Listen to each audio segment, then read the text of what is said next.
నటికుమార్ గారు నమస్తే సార్. నమస్తే నమస్తే అండి. సార్ మనం మాట్లాడుకొని చాలా రోజులు అయిపోయింది. అండ్ మీరు కూడా అవును. ఎలక్షన్ ప్రచారంలో విస్తృతంగా పాలు పంచుకుంటున్నట్టున్నారు. ఎస్పెషల్లీ మీరు మొన్న చెప్పారు సార్, అంటే మనం మాట్లాడుకుంటున్నప్పుడు మీరు వైజాగ్ విజయనగరం అంటే వెళ్ళొచ్చారని చెప్పారు. ఎలా ఉంది సార్? అంటే అవునవునండి. మనం శ్రీకాకుళం వైపు నుంచి మాట్లాడుకుంటూ వద్దాం. అసలు తెలుగుదేశం హవా ఎలా ఉంది, అలాగే అసలు జనాల మూడ్ ఎలా ఉంది, అలాగే ఎస్పెషల్లీ ఎంపీ క్యాండిడేట్ సార్, ఎందుకంటే ఈసారి ఎంపీ క్యాండిడేట్స్ బాగా క్రిటికల్ అవుతున్నారనమాట. సో అవును. మనం శ్రీకాకుళం నుంచి వద్దాం సార్. మెయిన్ ఇంపార్టెంట్ క్యాండిడేట్స్ అంతా కూడా మన రామ్మోహన్ నాయుడు గారి పరిస్థితి ఎలా ఉంది సార్? ఇప్పుడు రామ్మోహన్ నాయుడు గారు ఎర్రం నాయుడు గారి అబ్బాయి అండి.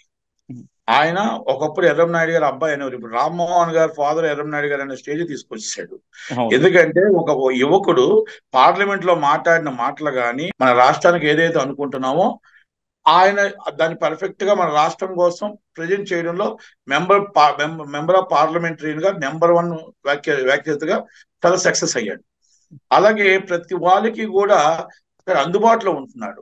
ఆయన అక్కడ రైల్వే స్టేషన్ తీసుకొచ్చాడు. ప్యాసింజర్ రైళ్లు, ఎక్స్ప్రెస్ రైళ్లు ఆగే విధంగా ఆంధ్రవాస్ లో కానీ ఇంకొకటి కానీ వందే భారత్ ట్రైన్ ఆగడంలో కానీ కొంచెం అన్నింటిలో కూడా సక్సెస్ అయ్యాడు కనుక అక్కడ ఎంపీ అనేది చాలా బంపర్ మెజార్టీతో గెలుస్తాడు. ఎందుకంటే అక్కడ పేరాడు తిలక్ గారు ఉన్నారు. పేరాడు తిలక్ గారు ఎమ్మెల్యేగా గెలలేకపోయాడు, ఎంపీగా ఎందుకు గెలుస్తాడు? నెంబర్ 1. ఇక్కడ వీళ్ళ కుటుంబం నుంచి ఎంపీగా ఎప్పటి నుంచో గెలుచుకుంటూ వస్తున్నారు. అక్కడ పేరాడు తిలక్ గారికి అక్కడ ఎంపీగానే సపోర్ట్, ఎమ్మెల్యేగానే సపోర్ట్ లేదు కనుక ఒక డమ్మీ క్యాండిడేట్ కింద లెక్కేసుకోవాలా. ఆయన దాదాపు 2 లక్షల మెజార్టీ పైన మీద గెలుస్తారు, పైచులకి గెలుస్తారు. అక్కడ ఉన్న ఎమ్మెల్యేస్ అక్కడ ఉన్న ఎమ్మెల్యేస్ లో ఇచ్చాపురంలో బందాలం అశోక్ 2 సార్లు గెలిచాడు టీడీపీకి. మూడోసారి కూడా హ్యాట్రిక్ కొడతాడు. సిరియ పెరియ సాయిరాజు గారి మిస్సెస్ అక్కడ ఆమె నించుంది. ఎంత ఉధృతంగా ప్రచారం చేసినా కూడా వైసీపీకి అక్కడ సానుభూతి లేదండి. వైసీపీకి అక్కడ మొత్తం టోటల్ గా వాళ్ళు ఏదైతే డైనెక్స్ట్ సెంటర్ పెడతానన్నారు, ఇంకోటి పెడతానన్నారు, వాళ్ళు చాలా చెప్పారు. అవన్నీ రోడ్లు బాగులేవు, అవన్నీ కూడా మొత్తం టోటల్ గా ఒక వెనకబడిన ప్రాంతం శ్రీకాకుళం, ఎవరు పట్టించుకోలేదు, ఒక ఆక్రోశంతో ఉన్నారు. బందాలం అశోక్ కి బంపర్ మెజార్టీతో అక్కడ వాళ్ళు పట్టం కట్టబోతున్నారు. అక్కడ నెంబర్ 1 అక్కడ పలాసలకు వస్తే గౌత్ శివాజీ గారు, గౌత్ లచ్చన్న గారు, వాళ్ళ వారసురాలుగా శిరీష గారు లాస్ట్ టైం ఓడిపోయారు. సిరి అప్పలరాజు గారు గెలిచారు. సిరి అప్పలరాజు గారు గెలిచిన కాడి నుంచి రౌడీజం పెరిగిపోయింది. మొత్తం టోటల్ గా సెటిల్మెంట్లు బాగా ఎక్కువైపోయి దానివల్ల జనాలు వెక్స్ అయిపోయి ఎట్టి పరిస్థితుల్లో శిరీష గారికి, గౌత్ లచ్చన్న గారి ఫ్యామిలీని మనం పోగొట్టుకున్నాం. వాళ్ళు ఎట్టి పరిస్థితుల్లో వాళ్ళనే గెలిపించాలి, శిరీష గారిని గెలిపించాలి. ఆమె పాపం 5 సంవత్సరాల నుంచి మనతో పాటు కష్టపడుతుందని ఒక ఆలోచనతో ఆమెను గెలిపించాలని ప్రయత్నం చేస్తున్నారు.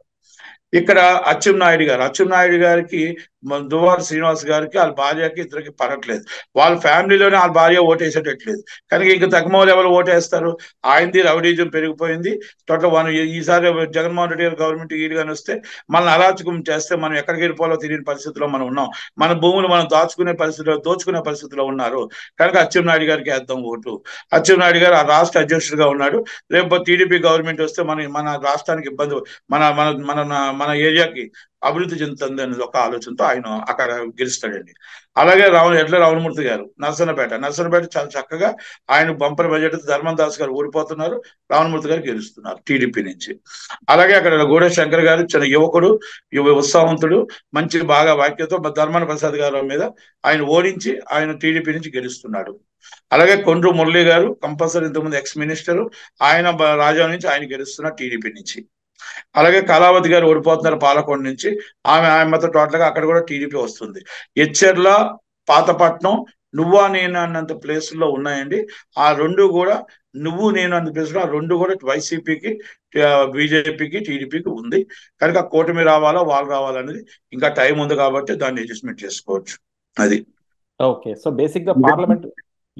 మా అక్కడ పేరాడు తిలక్ అనేది కాలింగ్ కులానికి చెందినవాడు. ఆయన వచ్చి ఎలమ బీసీ కులానికి చెందినవాడు. ఈ రెండు బీసీలే.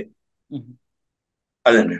సో కంపల్సరీ శ్రీకాకుళంలో అయితే డామినేషన్ మొత్తం కూడా తెలుగుదేశందే ఉందంటారు, అంటే కూటమి, తెలుగుదేశం కానీ కూటమి నేను కానీ. ఆ రోజు నుంచి చెప్తున్నానండి, ఈ రోజు కూడా నేను వెళ్ళొచ్చిన తర్వాత కూడా ఇదే కనబడుతుందండి అక్కడ. ఓకే. జనాలు వెక్స్ అయిపోయారండి. జనాలు వైసీపీ మీద వెక్స్ అయిపోయారు, భయపడిపోతున్నారు. అమ్మ రేపు వస్తే ఏమైపోతుంది, మా పరిస్థితి ఏంటి, మా ఇల్లులు ఏంటి, మా గూళ్ళు ఏంటి, మా యువత ఉద్యోగం ఏంటి, మా భవిష్యత్ ఏంటి అన్న భయంలో ఉన్నారు. అంటే మరి అంటే జగన్మోహన్ రెడ్డి గారు ఎప్పుడు చెప్తా ఉన్నారు కదా సార్, అంటే శ్రీకాకుళంని నేను ఆదర్శవంతంగా తీర్చిదిద్దుతాను, మీకు ఇక్కడ దగ్గరలో క్యాపిటల్ ఇస్తానన్నా కూడా ఎందుకు అంటే జగన్మోహన్ రెడ్డి గారి మీద అంత వ్యతిరేకత ఉంది ఆ శ్రీకాకుళం జిల్లాలో? అంటే 5 సంవత్సరాలు చెప్పిందే కానీ చేసింది లేదు కదండి. ఓకే. 5 సంవత్సరాలు చెప్తున్న విశాఖ రాజధాని అన్నాడు, అమరావతి రాజధాని అన్నాడు, మన కర్నూలు రాజధాని అన్నాడు. ఏది రాజధాని లేదు, మాత్రం ఆయన మాత్రం ఇల్లు కట్టుకున్నాడు 450 కోట్లు ప్రజల డబ్బుతో కట్టుకున్నాడు. ఎక్కడ రోడ్డు వేయించాడు, ఎక్కడ సందులో రోడ్లు వేయించాడు, ఎక్కడ వేయించాడు. ఆయన హెలికాప్టర్ మీద ఎక్కుతున్నాడు, హెలికాప్టర్ మీద దిగుతున్నాడు. ఇప్పుడు బస్సు ఎక్కుతున్నాడు, లగ్జరీ బస్సు ఎక్కుతున్నాడు, లగ్జరీ బస్సు దిగుతున్నాడు. కనుక ఆయనకు తెలియదు కదా మా బాధలో మా కష్టాలను.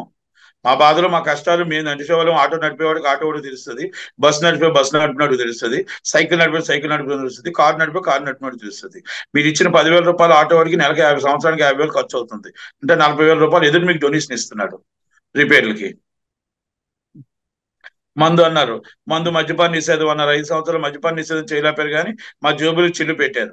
మీరు 30% సినిమా 30% ఉన్న వాల్యూని 100% కి Jaganmohan Reddy tax and type లో లాక్కుంటున్నారు. లాక్కొని 5 సంవత్సరాల నుంచి మళ్ళీ మద్యపాన నిషేధం పెట్టారా? పెట్టలేదు, ఫెయిల్ అయిపోయారు. ఇలాగ ఎన్నో ఫెయిల్ అయ్యారు. మీరు మొత్తం టోటల్గా అక్కడ వెనకబడిన తరగతికి మాకు ఏమైనా స్టూడియో తీసుకొచ్చారా? విశాఖపట్నంకి మాకు యువతకి ఏమైనా తీసుకురావడానికి మాకు పరిశ్రమలు తీసుకొచ్చారా? ఉద్యోగాలు ఇప్పించారా? ప్రైవేట్ పరిశ్రమలు ఏమైనా వచ్చాయా? సినిమా పరిశ్రమ ఏమైనా వచ్చిందా? ఎక్కడా ఏమీ రాలేదు. నిరుద్యోగ వృద్ధి ఉద్యోగులు పిల్లలు ఉద్యోగులు అయిపోయి నిరుద్యోగులు అయ్యి వాళ్ళు కూర్చున్నారు. వాళ్ళ తల్లికి మన తాత అమ్మమ్మకి 3,000 రూపాయలు ఇస్తే వాళ్ళ పిల్లలు రోడ్డు మీద తిరుగుతుంటే 3,000 రూపాయలకి వాళ్ళ నోట్లు మూయిస్తే సరిపోతుందా? అది కదా. వాళ్ళ పిల్లలకు ఉద్యోగాలు కావాలి కదా, మన డెవలపింగ్ కావాలి కదా, మన పరిశ్రమలు కావాలి కదా. రేపు రాబోయే ఫ్యూచర్ కనబడాలి. కానీ మనం ఈ రోజు ఏదో మనకు రూపాయి ఇస్తున్నాము, రూపాయి ఇస్తే మీరు నాకు ఓటేయండి జీవితాంతం అనేది ఇది నాట్ కరెక్ట్. ఓకే.